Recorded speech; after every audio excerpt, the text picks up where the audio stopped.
was really struck when I was at that conference with you, and people were saying their experiences of awe. Yes. How many of them touched on death or very painful issues, not not awe like it was just so fun, but like awe that had a lot of meaning, seemed to be tied up with the death issue for a lot of people.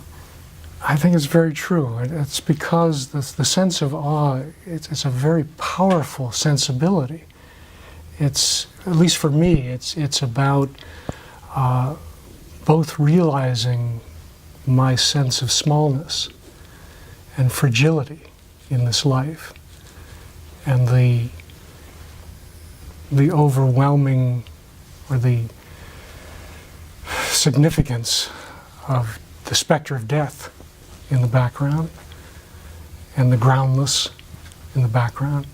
But at the same time, being able to stay present with that to the point where I was able to come into a realization that I'm a part of all this too. Mm-hmm. I'm not just separate from it, but I'm participating in it. And if I can stay with the process, I come into the more of who I am and what life is about. And in coming into the more of who I am, I recognize, or I'm in touch with the fuller ranges of my experience, from my deepest dreads to my most dazzling desires and fascinations. Mm-hmm. And I think a lot of people kind of relate to that. Awe usually comes from a foundation-shaking experience of some kind. Mm-hmm. Yeah, it seems really tied up with resilience too, to coming out that other side of it. Yes. By having been touched by something that was really, took away a sense of security. Absolutely. And again, it's that critical point between the possibility to come into the more of one's own being,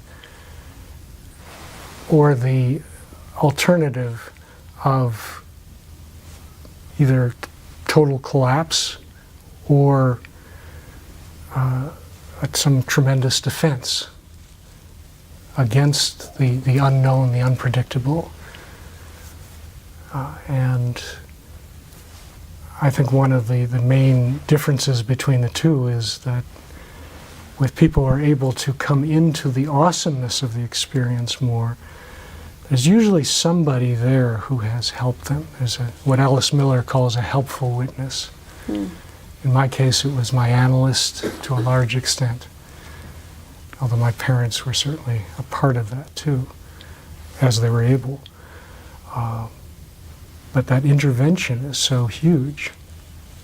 And that's one of the things I like about your work as well, that you are studying those critical points of intervention. Mm-hmm.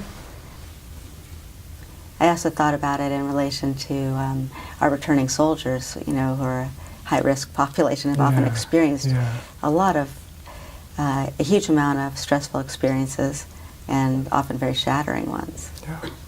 I think, the challenges in those situations are almost overwhelming in many cases. So the degree of intervention needed is of equal intensity, I believe, mm-hmm. For many.